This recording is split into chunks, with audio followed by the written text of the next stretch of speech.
2020 election. As presumptive President-elect Joe Biden makes a slow transition to the White House, the Trump campaign continues its legal challenge in several swing states. Help from the Holy Spirit, why Pope Francis is urging the faithful to take time to pray every day. Faith and politics. A member of Congress tells us about his journey to become a Catholic. And historic church. A closer look at Basilica of St. Mary outside the nation's capital and its relation to George Washington. On EWTN News Nightly for Wednesday, November 25th, 2020.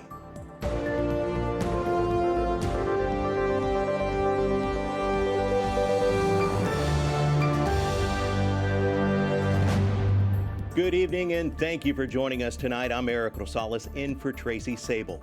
President Donald Trump's legal team is seeking to challenge the results in Pennsylvania, even though the state certified Joe Biden's victory yesterday. Republicans have also filed a lawsuit to stop the certification in Wisconsin, where a partial recount is underway. The president insists the election, quote, is a long way from over. But Joe Biden is moving forward with the transition of power. Today he shared a message of thanksgiving. So yes, it's been a really hard year, particularly hard for over 250,000 people and their families. But I still believe we have much to be thankful for. There's so much to hope for, much to build on, much to dream of. The presumptive president-elect is expected to announce his economic team next week. He's also scheduled to start receiving classified briefings and promises bold action to fight the coronavirus pandemic. But his pro-abortion policies continue to bother pro-life Catholics.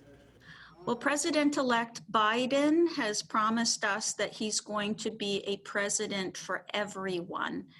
And we do hope that everyone includes those who are people of faith, who are guided by their conscience, and that he will tap into the teachings of the Church.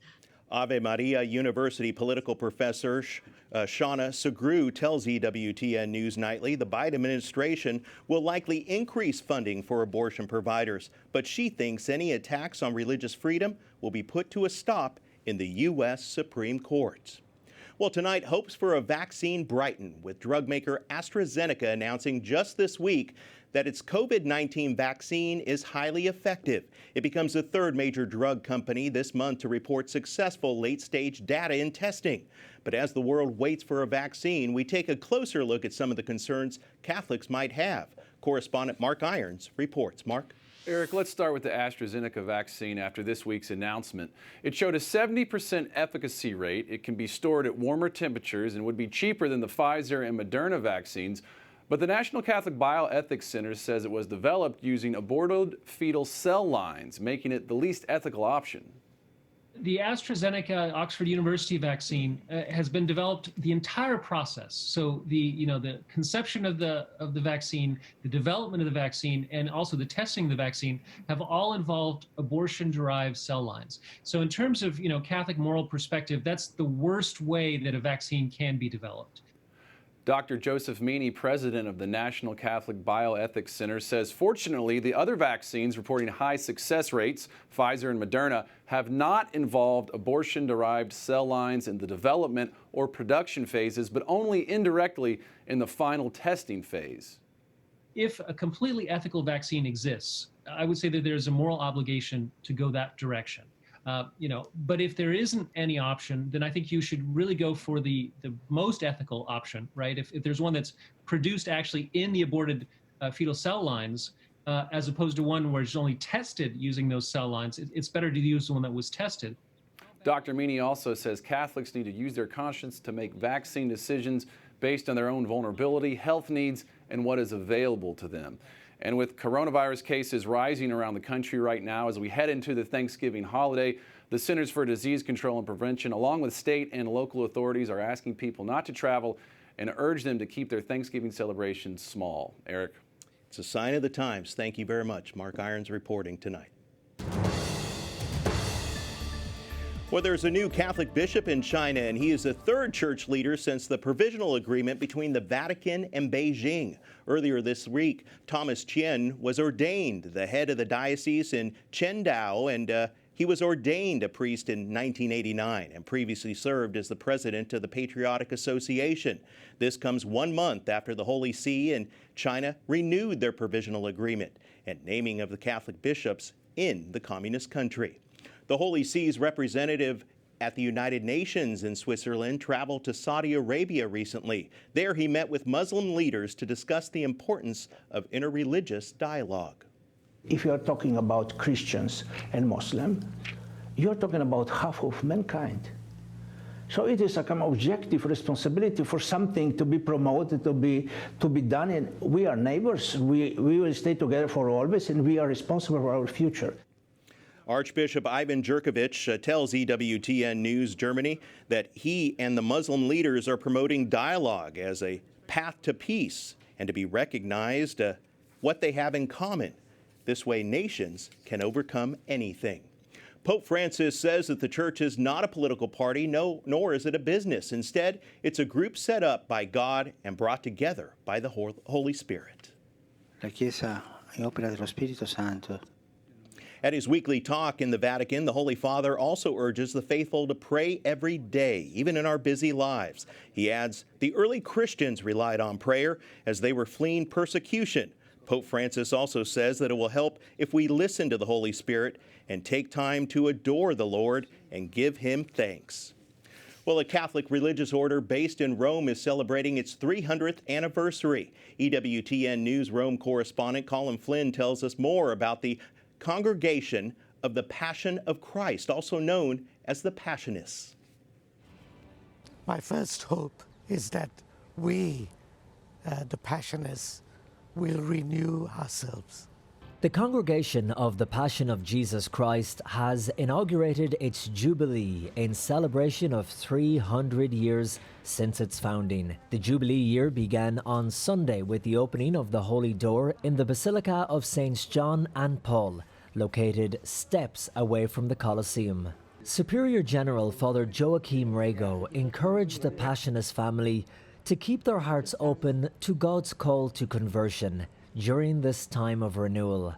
We all need to always turn away from what is not of God, what is sinful, and turn to the way of Jesus and the gospel. The founder of the Passionists was Paolo Dane, taking the religious name St. Paul of the Cross. The young Italian was inspired to start a new community to preach the passion of Jesus Christ and serve the crucified of this world. For the last 2 years of the saint's life, he lived and prayed here in Rome. Father Ciro Benedettini, a member of the General Council, calls it the heart of the monastery. He served as the Vice Director of the Holy See Press Office for 21 years and now dedicates his time to helping the congregation. The slogan of the Jubilee is renewing our mission. And the General keeps telling us that for renewing our mission, we have to renew ourselves. Because what we are and what we do are two faces of the same coin.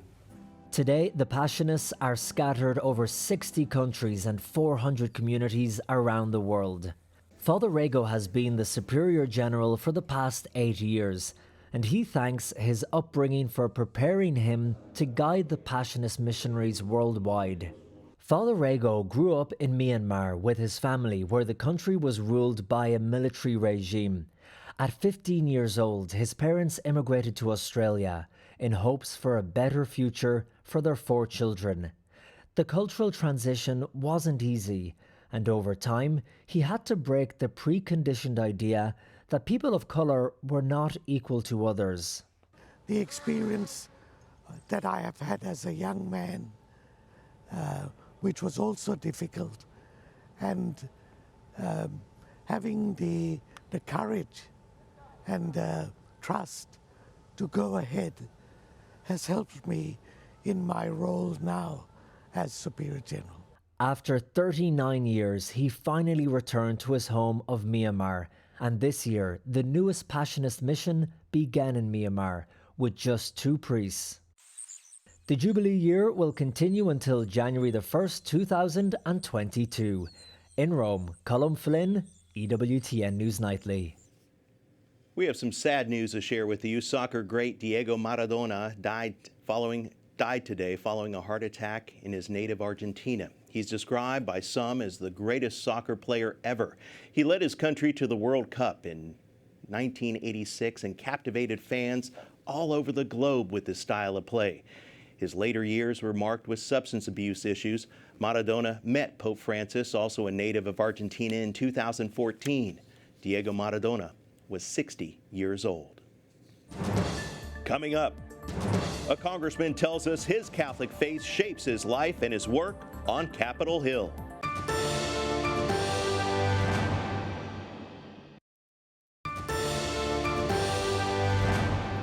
Amid the coronavirus pandemic, a new partnership of organizations is announcing a nationwide initiative to protect the health, dignity, civil rights, and religious freedom of patients and families. Joining me now on Skype to talk more about the Healthcare Civil Rights Task Force and the work that they're doing is Jordan Bazet with the Christ Medicus Foundation. Now, Jordan, thank you so much for joining us. And how has this task force come about, and why is it needed? It is a pleasure to be with you as well. The task force is really very necessary to make sure that during the current COVID crisis, we are protecting our civil rights, that our ability to see our family members when we're sick, to be able to say goodbye when we're dying, and to receive the sacraments, to be able to exercise our faith in Mass, in last rites, is protected. Exactly. I mean, what do you see as some of the other key issues that need to be addressed now, especially during this pandemic, in order to protect families and patients out there? Sure. So I do think right now the number one issue that we're seeing with the rise in COVID cases is the potential for further restrictions of access to the sacraments, particularly with Mass. COVID is very serious. We recognize that. We do mourn and pray for the lost, but we also have to recognize that there's not been documented spread through Mass. So we need to have just and reasonable guidelines, but it would seem to be unjust and unreasonable to deny the faithful access to the sacraments. Most definitely. And what are some of the changes that you like to see, and how is the Healthcare Civil Rights Task Force working to bring those changes? Sure. So I think a lot of our great organizations like the Terry Schiavo Life and Hope Network, we're here to help out in individual cases whenever somebody is running into end-of-life type of issues, whenever somebody is having trouble seeing their family members. We're also hopeful to bring about a discussion about the dignity of the human person.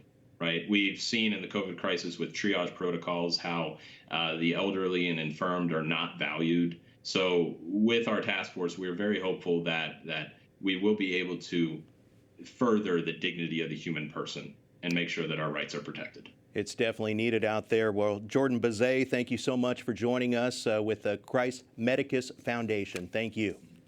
Thank you.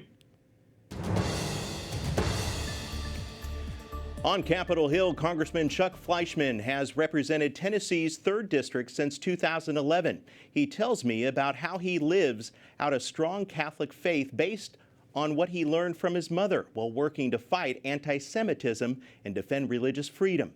It's all in tonight's Faith and Politics.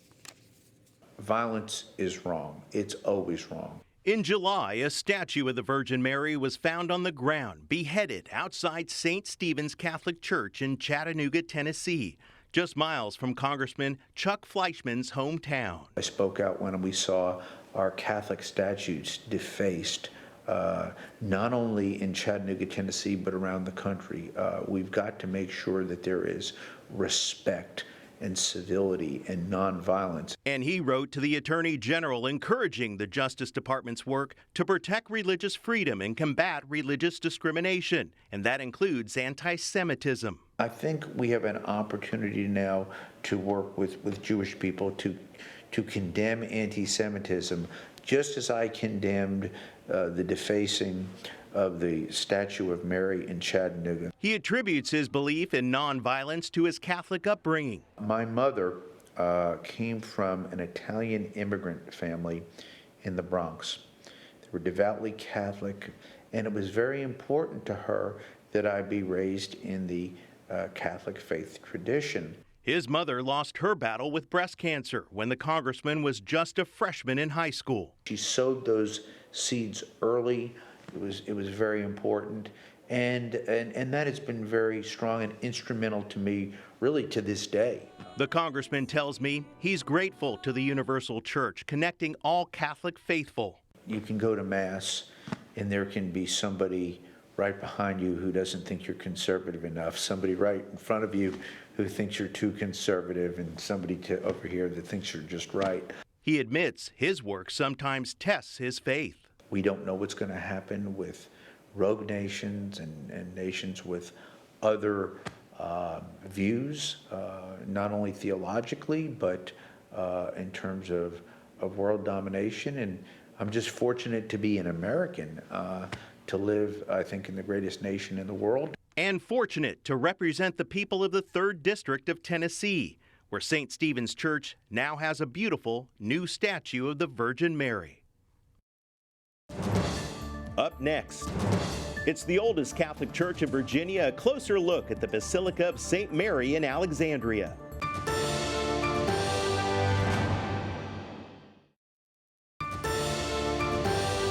As we all prepare to celebrate Thanksgiving tomorrow, Catholic Charities of the Archdiocese of Washington is making sure the homeless and those in need are not forgotten.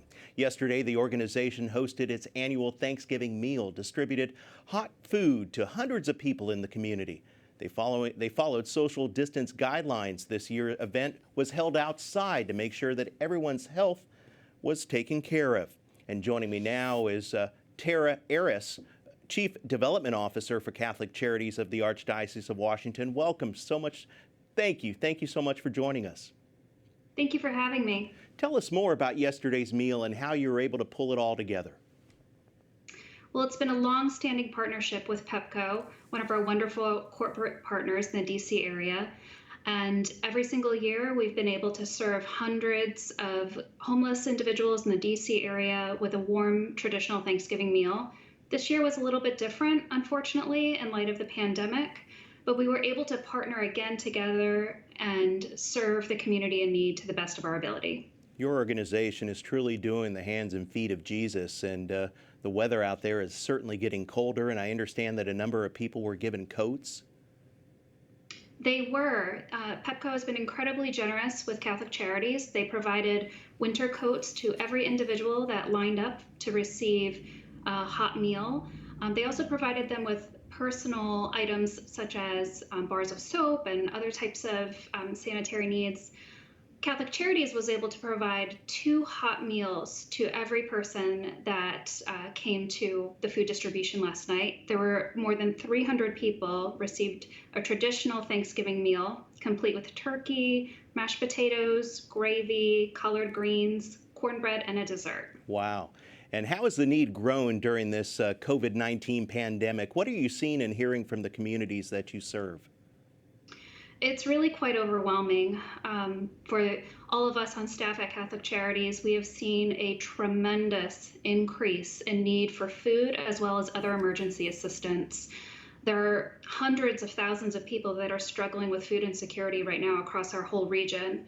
And we have 3 main food pantries that have just skyrocketed with need. There are, hundreds of people lined up every single week in need of support. And over the pandemic, the period of time, we've been able to provide more than 1 million meals to people, which is about 1/3 of our total meal distribution in a given year. So it's been quite overwhelming.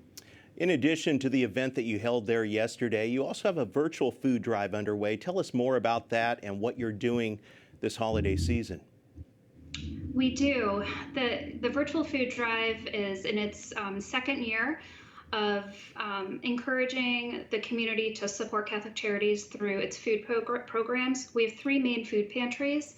One is at the Montgomery County Family Center in Silver Spring. One is in Waldorf, Maryland at the Southern Maryland Food Bank. And the 3rd one is called the Spanish Catholic Center Food Pantry, and it's in Northwest DC. These 3 food banks, in addition to our community pop-up distributions, have only been able to be supported because of the generosity of our community and our donors. The virtual food drive can be found on our website at catholiccharities.dc.org/VFD. Exactly, and we have the website there on the screen, and if people do want to help, either by volunteering or donating, they can just go to that website there and just fill out a form. Is that what they do, and give their monetary donation? Absolutely. It's a very simple process. You simply click on that link and it will take you directly to our donation page. You can also identify a particular food pantry or area that you'd like to support specifically, or support our food programs overall. It doesn't matter where it goes. It's certainly going to be put to good use right away, especially during the winter season and especially as we move through the coldest evenings. Well, like I said, you guys are doing the hands and feet of Jesus, and we thank you for that. And Tara Arras, thank you so much, Chief Development Officer for Catholic Charities of the Archdiocese of Washington. Thank you for joining us. Thank you for having me. And finally tonight, a historic church in America is making a major anniversary. Now, the first Catholic church in Virginia is 225 years old. Our newest member to the EWTN News Nightly team, Gabe LaMonica, brings us a story of the Basilica of St. Mary, George Washington, and religious freedom. This is the oldest Catholic church in Virginia, and the history behind how it got here tells the story of Catholicism in the United States. These tolling bells come at a price. Prior to war for American independence, Catholics in the colonies worshipped in fear and in hiding. And it was sort of an underground church. Before 1795, when St. Mary's was founded in this corner of Virginia outside Washington, Catholics here were not allowed to build churches, practicing their faith in private homes. Our Lady is in the church in many places. Father Edward Hathaway is the rector of what is now the Basilica of St. Mary. The founding of this parish ties in with the growth of religious freedom and the history of our nation and the Catholic Church here. That story of Catholicism in the United States really begins with the man who lived here in Mount Vernon, Virginia. Before George Washington fired that first shot that led to the British defeat and surrender in the Battle of Yorktown, religious liberty was already on his mind. There were Catholic soldiers and Catholic chaplains in the Revolutionary Army. So they were hoping that all the fighting and everything that they had done during the war and their support of the war effort would be enough to make their fellow citizens let them worship the way they wanted to. Historian Mary Thompson quotes George Washington in her book about the first president and religion. The government of the United States, which gives to bigotry no sanction, to persecution no assistance, requires only that they who live under its protection should demean themselves as good citizens. The Commander-in-Chief's commitment to religious freedom opened the door to Catholicism in the United States. But toleration is someone saying, okay, I'm a good guy, and out of the goodness of my heart, I'm going to allow you to do, to worship the way you want. And he says, we're past toleration. It's a natural right. Freedom of religion is a natural right. And that's really phenomenal and different than what had happened before. And the father of our country wasn't all talk. He put money on it. In one of Washington's financial letters, dated March 17th, 1788, records a gift of £1 10 shillings to the German congregation in Alexandria, quote, towards hiring a house for public worship. Historians think that St. Patrick's Day donation led to the building of St. Mary's 8 miles north of Mount Vernon. A reward for American Catholics fighting in the War of Independence. But it's amazing that at the time when Catholics were considered second-class citizens in our country, they were also willing to die, to fight and to die for our nation. The cemetery here in President Washington's hometown of Alexandria is as old as the church itself. Another interesting Revolutionary War soldier. George Lynch walks among the graves of fellow parishioners. Soldiers from the Revolutionary War, from the Civil War, I think from every war that America has fought. And in the Civil War, we have people that are buried here from both sides, both the North and the South. a place of faith rooted in history. I am most affected day to day by the current Catholic family that worships here, that lives here, that serves the poor from here, that are educated here. And in my heart, that's my main thought about this place. But I value very deeply its role in the history of Catholicism and the history of America. St. Mary's is a Catholic church, but it's a symbol of religious freedom as a natural right in America. Gabe LaMonica, EWTN, Alexandria, Virginia. Great story. Now, we welcome Gabe LaMonica again to the team, and we're looking forward to seeing his reports on News Nightly. We want to thank you for watching tonight. For the entire EWTN News Night team, I'm Eric Rosales. Have a great night, happy Thanksgiving, and God bless.